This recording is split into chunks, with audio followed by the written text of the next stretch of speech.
O tema da palavra é a isca que te atrai para uma vida plena. Esse é o tema, eu estou parafraseando com a questão do livro, mas eu queria abrir, se você tem a Bíblia aí, 2 Pedro 1:3, diz assim: visto que com o seu divino poder nos tem dado tudo que diz respeito à vida e à piedade, pelo pleno conhecimento de que nos chamou pela sua glória e virtude. Esse versículo tem marcado a minha vida no sentido de que o seu divino poder tem nos dado tudo que diz respeito à vida. E eu te pergunto, o que é tudo? O que é tudo? O que envolve o tudo na sua vida? O que envolve que o seu divino poder, esse poder que está aqui desde o início desse culto, este poder que tocou na sua vida há um ano, um mês, há anos. Então esse divino poder tem nos dado tudo que diz respeito à vida e à piedade, segundo pelo pleno conhecimento de Jesus. Quem conhece Jesus aqui, dá um aleluia. Está fraco. Quem conhece Jesus, dá um aleluia. Então nós já conhecemos Jesus e o divino poder está atuante. Quem é que te convenceu para você entregar a sua vida para Jesus? Foi o Espírito Santo. O Espírito Santo nos convence do pecado, da justiça e do juízo. Então esse divino poder já está manifesto, já está presente aqui, já está na sua vida e nós temos nele todas as coisas, nós temos neles todo o suprimento, nós temos nele todas as respostas. E nós podemos então entender de que Jesus ele não veio aqui por acaso, ele não veio trazer uma religião, ele não veio trazer uma filosofia, mas ele veio trazer vida. E Jesus diz lá em João 10:10, eu vim para que vocês tenham vida e vida com abundância. E o que é uma vida abundante? É você ter todas as coisas, ter todos os recursos, é você ter o sobrenatural na sua vida. E eu queria então que você abrisse seu coração para você entender, primeira coisa, você não é qualquer pessoa. E o verso 4 do mesmo texto diz, e pelas quais ele nos tem dado grandíssimas e preciosas promessas, para que por elas fiqueis participantes da natureza divina. Então aqui está dizendo o seguinte, olha, as grandes promessas, maravilhosas promessas, nos faz participante da natureza divina.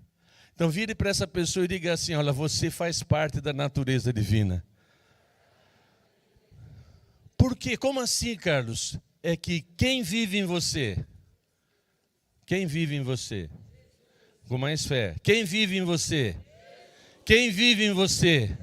Ele é simplesmente o Todo-Poderoso, ele é simplesmente aquele que tem todo o poder nos céus e na terra, está em Mateus 28. Então nós recebemos a natureza divina, nós recebemos o Cristo Todo-Poderoso e nele e por ele nós temos vida. Então nós temos que estar firmados nesta palavra. E sabe o que acontece, irmãos? É que nós muitas vezes sabemos de tudo isso, mas não desfrutamos. Nós não temos uma vida plena, nós não conseguimos superar os nossos desafios, somos levados muitas vezes pelas circunstâncias, pelas lutas e perdemos o foco. Mas quem vive em você é todo-poderoso. Quem está em você, você já tem o Espírito Santo na sua vida. Você tem esse poder, então que nós tenhamos clareza para que possamos realmente deixar que Ele nos leve a essa amplitude, a esta vida plena. E Jesus chegou para os seus discípulos em Mateus 4:19 diz, sigam-me e eu vos farei pescadores de homens. E nós já estamos seguindo a Jesus, nós já temos a natureza divina, nós já temos Deus em nossos corações e Ele nos chama para sermos pescadores de homens. E o meu cunhado, Marcos, era especialista realmente em pescar. E ele tentou fazer de mim um pescador de peixe, mas não deu certo. Ele me levou lá no Rio Miranda, no Mato Grosso. Junto com ele eu fui no mar, junto com Saulo. Mas olha, irmãos, pescar peixe para mim, eu sou um caos. Eu via assim, quando nós fomos lá no Rio Miranda, eu pegava lá aquela varinha que eu nem sei o nome, soltava. Chegou uma hora que eu dormi. Mas o Marcos era especialista em pescar peixe e também homens. Mas Deus me chamou para pescar homens. Deus chamou você para ser um pescador de homens. Então nós precisamos, como pescadores, conhecer bem o peixe. Nós precisamos conhecer bem a isca. Não dá para você pescar um tubarão com um anzolzinho. Então nós temos que ter conhecimento do peixe e da isca. Então aqui ele está dizendo, olha, se vocês são pescadores de homens. E eu pergunto, quem é o homem? Se você não conhecer a estrutura do ser humano, se você não tiver consciência do que a palavra de Deus diz, daquilo que nós somos, então você não vai ter uma abordagem, você não vai ter a isca certa para alcançar as pessoas. Mas lá em 1 Tessalonicenses 5:23 diz, o mesmo Deus de paz vos santifique em tudo, e o vosso espírito, alma e corpo seja mantido irrepreensível até a volta de Cristo. Então o ser humano, na verdade, ele é espírito, alma e corpo. E nós, para sermos pescadores de homens, nós temos que ter entendimento de que o ser humano ele tem a parte do espírito, da alma e do corpo. O Espírito Santo, quando você aceita Jesus, ele já vem e vai impactar o quê? O seu espírito. E como disse Jesus para Nicodemos, eis que é necessário nascer de novo. Quando você aceitou Jesus, o que aconteceu? O seu espírito renasceu. Você tem a natureza divina, você tem Deus na sua vida, então você está renovado, você nasceu de novo. Mas só que tem a segunda parte, que nós precisamos entender, que o ser humano é espírito, alma e corpo. E agora a alma envolve o quê? Envolve o nosso sentimento, emoções, intelecto, a nossa vontade, envolve aquilo que nós somos. E pode ter certeza, você desde o momento que você aceitou Jesus, a palavra de Deus diz que nós somos justificados. Mas a nossa alma está passando por um processo, como diz lá em Filipenses 1:6. Tenha por certo isso, que aquele que começou a boa obra em você, aperfeiçoará até o dia de Cristo. Então, para você ser um pescador de homens, você precisa anunciar, sim, a palavra de Deus que vai impactar o Espírito, e o Espírito Santo vai convencer aquela pessoa, e ela vai aceitar Jesus, e ela vai ser salva naquele momento. Mas para que essa pescaria seja eficiente, para que o peixe seja cuidado, de que você traga esse peixe, você precisa entender sobre a alma. E eu te pergunto, por que nós não conseguimos ter uma vida abundante? Porque nós estamos com a nossa alma debilitada. Nós somos o que pensamos, nós somos o que sentimos. E eu te pergunto, o que ocupa a sua mente? Então, para nós entendermos a questão de você se tornar um pescador, você precisa tomar uma decisão de, primeiramente, se conhecer.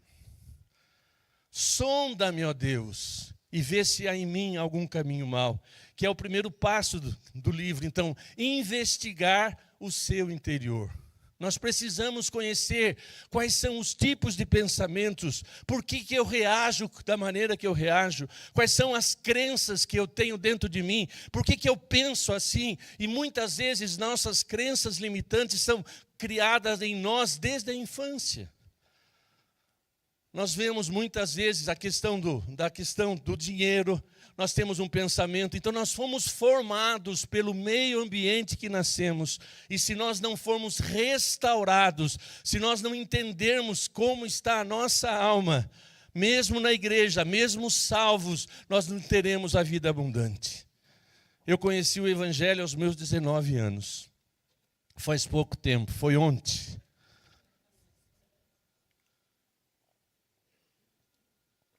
E eu já estava servindo a Deus, batizado com o Espírito Santo, já estava caminhando com Ele há uns 2 anos, mas quando cantava aquele hino, eu te amo, Deus, eu chorava.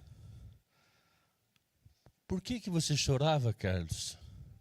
Ah, porque você ama a Deus? Não, porque eu chorava e dizia, Senhor, eu não sei o que é amar. E quando então, caminhando já há algum tempo, Pai que está nos céus, Pai, me levava a lembrar do meu pai. E quando eu lembrava do meu pai, eu lembrava de que ele foi embora da minha vida, já na adolescência. E quando eu via alguém se desviando, quer dizer, abandonando a fé, novamente eu chorava e falava, Deus, quando é que o Senhor vai embora da minha vida? Batizado com o Espírito Santo, tinha certeza que ia para o céu.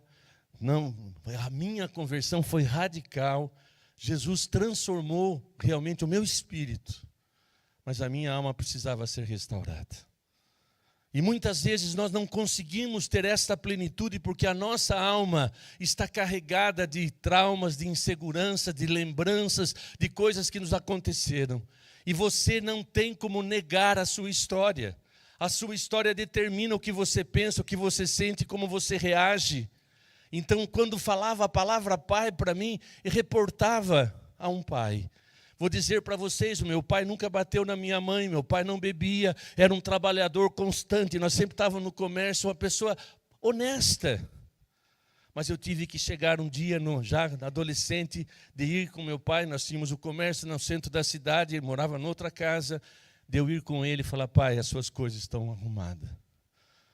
Eu era adolescente, o senhor tem que ir embora. Já tinham se acertado entre os dois da separação. E eu tinha essa imagem dentro de mim.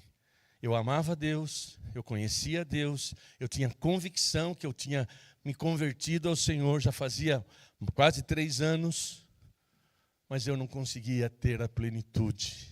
Eu não conseguia realmente ter Deus como Pai.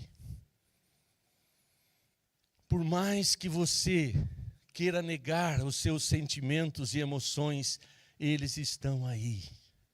Por mais que você queira, não, deixa para lá, eu não quero pensar nisso, está ali. 2, 3 coisas que nos afetam emocionalmente. É o nosso próprio pecado, ou seja, aquilo que eu faço de errado, isto afeta minhas emoções. Segunda coisa, pecados que cometeram contra mim. E a terceira coisa, acontecimentos inesperados. Então o nosso interior, a nossa alma é forjada por essas circunstâncias. E o que acontece? O meu pecado gera culpa. E culpa traz para mim, sabe, um peso. E a culpa exige o quê? Punição. E se eu não encontro perdão, se eu não busco aquele que me cura, eu vou tentar me autopunir. A autopunição vem porque, por que eu fiz aquilo? Não devia ter feito. Por que eu falei? Por que eu reagi? Por que eu namorei aquela pessoa? Por que eu fiz aquele negócio? Por que eu fiz isso? A culpa corrói. Você é batizado com o Espírito Santo, você é servo de Deus, não há dúvida que você vai para os céus, porque o que Jesus prometeu não é por obras, mas é pela graça de Deus, mas você emocionalmente, você não consegue desfrutar da plenitude, porque a culpa te oprime. Outra coisa que aquilo que fizeram contra você é a mágoa, ressentimento, amargura, leva você então a estar sempre lembrando daquela pessoa que traiu você, que te feriu, que te machucou, e se você não resolve isso, você vai estar impedindo a plenitude na sua vida. Então, a primeira isca que eu coloco, o primeiro I do isca, é investigar o seu interior. E a terceira coisa é o quê? Acontecimentos inesperados. Um desemprego, uma morte, uma coisa que de repente fugiu do seu controle. Se você não buscar a solução disso, o que vai acontecer? Você vai ser bloqueado e não vive a plenitude. Por isso que o salmista no 139 diz assim: sonda-me, ó Deus, e vê se há em mim algum caminho mau. E aí você estar lembrando daquilo, a orientação de Paulo para participar da ceia. Examine-se o homem a si mesmo. E nós precisamos gastar tempo conosco. Nós precisamos ter, sabe, intimidade conosco mesmo, de estarmos buscando o porquê pensamos, porquê reagimos. Nós precisamos aprender a confrontar os nossos pensamentos, os nossos sentimentos, as nossas crenças. Por que você tem certas reações que você fala, por que eu reajo assim? Então, amados, nós precisamos desta graça. E a questão dos acontecimentos inesperados, então, se é uma coisa muito triste, você tende a se culpar ou culpar o próprio Deus, e você precisa, sabe, deixar, entregar tudo isso. Então, amados, nós precisamos desta busca realmente dentro de nós. Mas a segunda coisa do S, que é o sonhar, então nós precisamos resolver o nosso interior. E uma coisa para que você realmente conseguir é você ir até Deus. No meu caso, eu estava em missões já, estava lá fazendo um curso e tinha no meu devocional. Eu estava ali debaixo de uma árvore falando com Deus e aí vem aquela perguntinha aqui. O Espírito falou com Carlos, por que seu pai fez o que fez? E eu prontamente respondi, porque ele não se importou. Novamente a pergunta, por que seu pai fez o que fez? Veio a terceira vez. Aí vem, numa linguagem mais chique, né? Veio aquele insight, ou aquela revelação, ou aquele rema. Seu pai fez o que fez, porque não teve pai. Eu levei um susto. Porque veio à minha memória, clareza, eu não conheci meu avô. Então, aquilo foi a cura que eu falei, Deus, me perdoa. Porque realmente a minha mágoa, o meu ressentimento não procede. Me perdoa desta mágoa. E eu perdoo meu pai. Então aquilo foi o rompimento para mim ter Deus como pai. Você tem a sua história, você tem as suas questões emocionais. Mas Deus, Ele nos chama para coisas novas. Então Deus tem sonhos para cada um de nós. Deus tem para você, independente da sua história, de todo o seu passado, mas tem coisas que ainda está dentro das suas memórias, que ainda te corrói, trazendo sentimentos negativos. Então nós precisamos avançar na nossa intimidade com Deus, para deixar que Ele nos leve a sonhar o sonho dEle. E nós precisamos, sabe, desenvolver o sonho. O que é sonhar? É você enxergar além da circunstância. É você ter, sabe, a facilidade de enxergar. Na verdade, sonhar está muito ligado à definição de fé.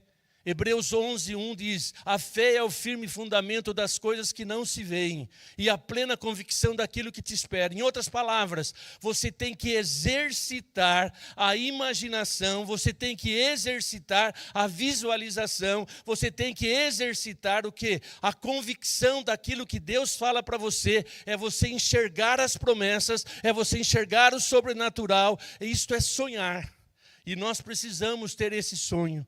E aquilo que o seu olho nunca viu, que o seu ouvido jamais ouviu, ou que jamais desceu ao seu coração, são as coisas que Deus tem preparado para você que o ama. Então Deus tem sonhos lindos para você.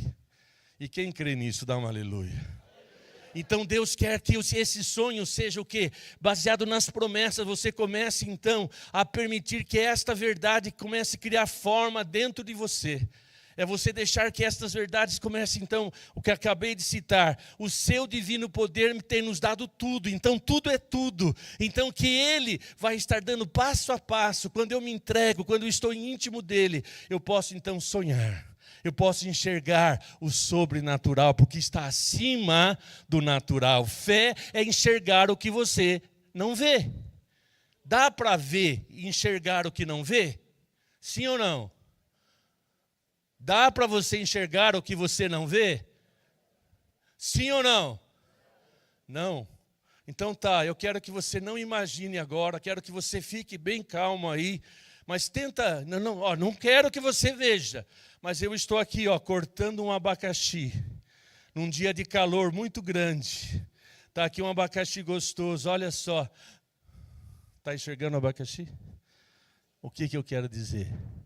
É possível enxergar o que você não vê. E mas Carlos, isso aí é muito natural. O que é fé? Você escuta uma promessa, O seu divino poder tem me dado tudo. Então, o que é tudo?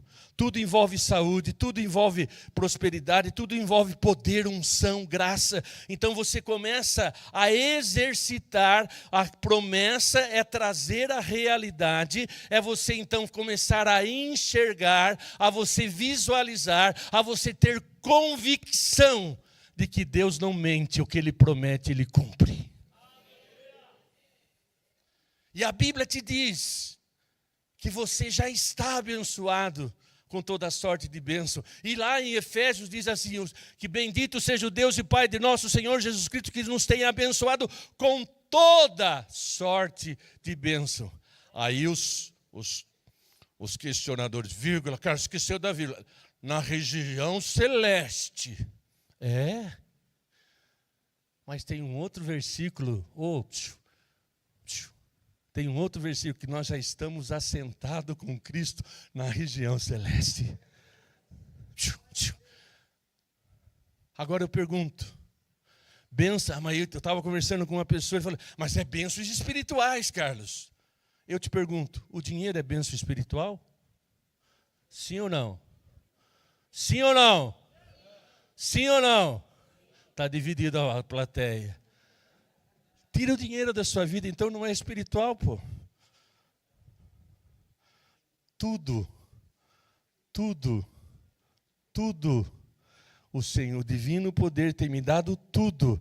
Quem vive sem dinheiro aqui, dá um aleluia. Ué, não tem aleluia? Ué, mas não é espiritual? Você não é espiritual? Saúde é espiritual? Ah, por quê? Lógico que é. Nós somos espírito, alma e corpo. Mas se tratou de dinheiro, então perceba na hora da oferta da igreja. Vou na igreja e vai falar de dinheiro. Não estou falando de dinheiro, para ficar tranquilo. Mas eu estou falando da plenitude. E o meu Deus é Deus de plenitude, é Deus de vida abundante. Então você precisa entender que você já está abençoado. Por que não é real para você? Porque você não visualiza, porque você não enxerga, porque você não crê. Você tem 1000 desculpas. Eu sou contra a teologia da prosperidade, mas a Bíblia não condena a prosperidade. Eu também abomino a teologia da prosperidade, mas o meu Deus é Deus de vida abundante. Então, amados, nós precisamos trazer realmente, de maneira a confrontar os nossos pensamentos, os nossos sentimentos e estarmos dispostos a sonhar. E quando nós sonhamos, ou seja, então vou mudar a linguagem, quando nós contemplamos, quando nós vemos, quando nós fomos revelados, quando o Espírito Santo nos trouxe um nível maior, então isso tem que ser comunicado. Nós temos que aprender a comunicar esta verdade. E sabe para quem? Deus me chamou para as nações. A primeira pessoa que você tem que pregar estes sonhos, estas verdades, estas promessas, é para você mesmo. Você precisa trazer as promessas e começar a confrontar os seus sentimentos, as suas ideias, as suas reações e trazer a promessa. O seu divino poder tem me dado tudo. Então por que eu penso assim? Por que eu penso nessa forma? Por que eu estou com esse pensamento negativo? Os irmãos são tudo falso. Os homens são tudo iguais. Peraí. Então traz as promessas e começa a comunicar primeiro para você. E tem uma definição dos vendedores que eles dizem assim, que a primeira condição para você ser um bom vendedor é você acreditar no produto. Está certo isso ou não está? Lógico que quando você acredita no produto, você vende com alegria. E aí, meu amado, você acredita nas promessas? Sim. Então está na hora de você confrontar as verdades, os seus bloqueios, as suas crenças limitantes, seus sentimentos. Então, terceira coisa é comunicar. Comunicar consigo mesmo. Aí quando você tem convicção, poxa, eu tenho em mim a natureza divina, eu tenho o poder do Espírito Santo. O que é o Espírito Santo, meu irmão? É coisa maravilhosa. O que o Espírito Santo faz na nossa vida? Nos guia em toda a verdade, nos dá poder, nos dá o fruto, nos dá dons, nos dá tudo. Então nós temos o Espírito Santo e nós precisamos, comunicar esta verdade primeiramente para nós. Aí então, quando você tem convicção, você transborda. Você vai fluir. A sua vida vai ser diferente. Ai, Carlos, minha vida profissional é um caos. E aí eu tenho um corinho que eu canto desde criança. Eu sou pobre, pobre, pobre de maré, maré. Quem cantou isso? Quem das irmãs cantou quando criança? Só eu? Vocês não conhecem, a geração nova não conhece, né? Desculpa, mas o que eu quero dizer é, você tem crenças que te impedem de prosperar espiritualmente. Por que você não exerce o seu ministério? Por que você não dirige uma célula? Por que você não se coloca à disposição? Ai, eu não tenho dom. Ai, isso não é para mim. Ai, eu tenho vergonha. Ai, eu não consigo. Ai, eu não posso. Mas a Bíblia fala dos homens que foram chamados por Deus, todos eles deram desculpa, mas não ficaram nas desculpas. Foram fazer, Moisés deu justificativa, Samuel, enfim, todos, mas vamos lá. E a quarta coisa é agir. Deixa eu dar uma olhadinha no horário. É agir. Então esses 4 pilares que Deus me deu nesse livro, são verdades tão básicas. Mas esses 4 pilares, que é investigar, sonhar, comunicar e agir, me leva numa outra isca. E aí sim, essas 4 iscas, que está no livro, que nos dá vida plena. A primeira delas do I, identidade. Nós precisamos ser restaurados na nossa identidade. Jesus disse assim, buscai primeiramente o reino de Deus e a sua justiça, e as demais coisas vos serão acrescentadas. Quem aqui é cidadão do reino, diga, dá um aleluia.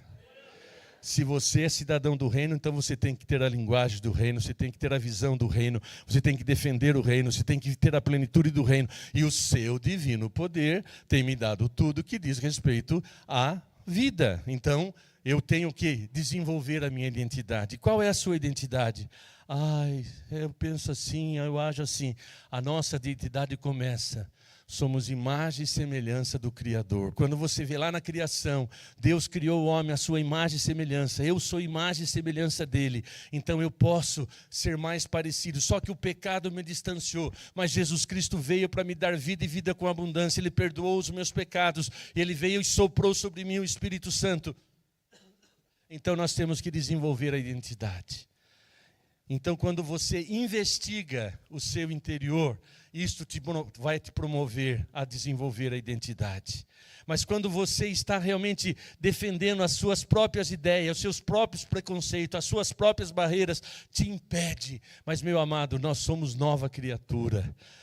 Quem está em Cristo, nova criatura as coisas velhas já se passaram e eis que tudo se fez novo. Quando você sonha e tem esta visão do sobrenatural, você precisa da segunda isca. Você precisa de sabedoria.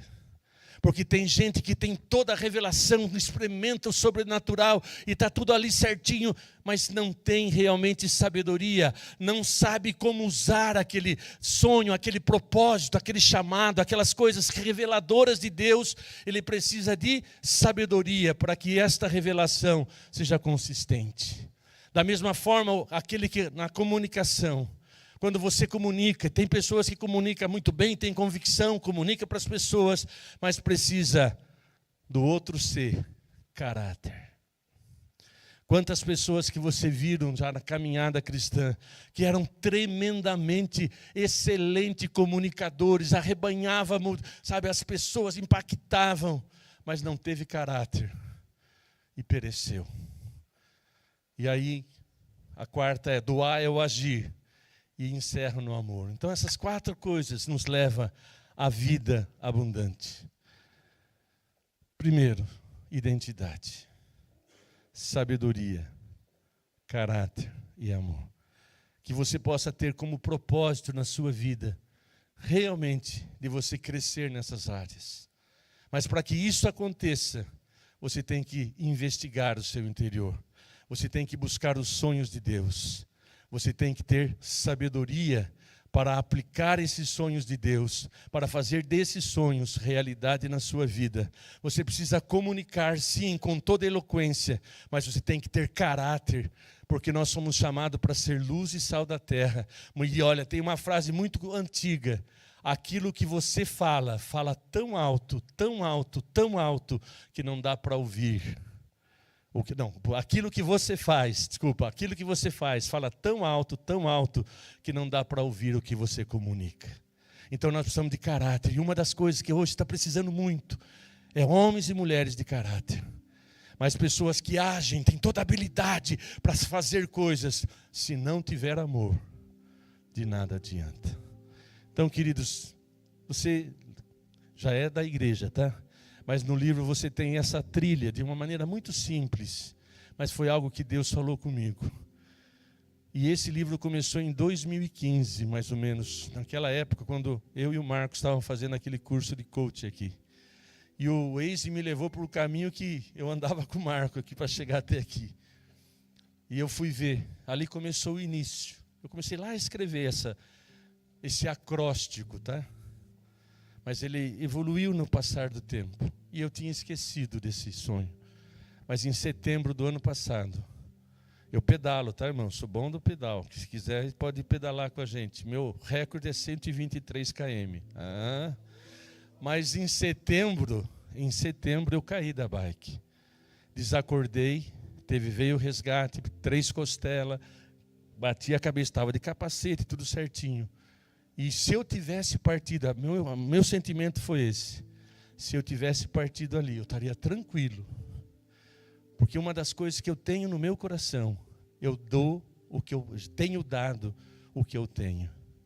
E, não, graças a Deus, foi só 3 costelas, uma lesão pequenininha, não pegou o pulmão. Mas depois eu estava pensando, eu chegaria diante de Deus. Falar: Deus, eu dei o meu melhor. Mas aí me veio a lembrança: mas Carlos, você está falando desse livro desde muito tempo. Daí eu pensei, poxa, mas eu vou levar esse livro para a eternidade. Mas aí, essa é uma piadinha, tá? Lá eles não leem em português, irmãos. Mas voltando, aquilo me trouxe consciência. E eu falei, não, eu vou lançar esse livro. E Deus me deu essa clareza nesse isca. E eu sei que Deus tem muito mais para fazer. E eu te pergunto, quais são as coisas que ainda você não realizou? Talvez um livro, talvez um projeto, talvez um chamado, que você não precise cair da bike, ou cair e bater a cabeça, mas que você seja uma pessoa que investiga, que sonha, que realmente sonha o propósito de Deus para você, que você comunica e você age. Mas não esqueça da outra parte. Desenvolva uma identidade, um caráter. Caráter, vou repetir de novo, caráter. Porque, irmão, chega de cristão picareta. E você não é um deles. Desenvolva caráter. Não, desculpa, eu estou trocando as bolas aqui, estou pressionado pelo horário. Identidade, sabedoria. Você precisa de sabedoria, de caráter e amor. Feche seus olhos. Queridos, eu sei que Deus quer te levar em outro nível. E eu sou como você. Eu estou no processo. E Filipenses, que eu já citei aqui, para mim é um consolo. Tendo por certo isso, que aquele que começou a boa obra na sua vida, aperfeiçoará. Você não está perfeito ainda, viu? A obra não está pronta na minha. E que nós possamos ser como Paulo. Não que eu já tenha alcançado a perfeição, mas uma coisa eu faço, esquecendo das coisas que para trás ficam, eu prossigo para o alvo.